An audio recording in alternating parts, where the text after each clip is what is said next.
2 বছর, 2.5 বছর, 3 বছর পর্যন্ত। আর এবারের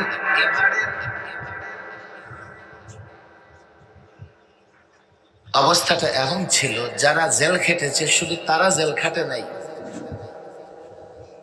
তাদের সঙ্গে তাদের পরিবার, ছোট ছোট বাচ্চারাও জেল খেটেছে।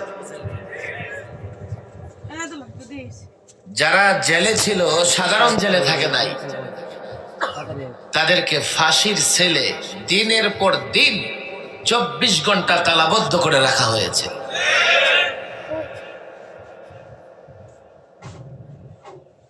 আলেমদের পরিবার কেন জেল খাটতে হয়েছে? আলেমকে ধরে নিয়ে গেছে, নিয়ে আইসোলেট করে রেখে দিয়েছে, কোনো যোগাযোগ নাই পরিবারের সঙ্গে। আমি একদিন রাতের 2টার সময় পুরো জেলখানায় অ্যালার্ট দিয়া জেলের ঊর্ধ্বতন কর্মকর্তারা সাখাওয়াত সাহেব কোথায় খুঁজতেছে। আমরা যে ব্লকে থাকতাম, হেফাজত ব্লক, জেলার ডেপুটি দৌড়ে আসছে, আপনাদের সাখাওয়াত সাহেব কোথায়, সাখাওয়াত সাহেব কোথায়? আমি তো শুয়ে আছি,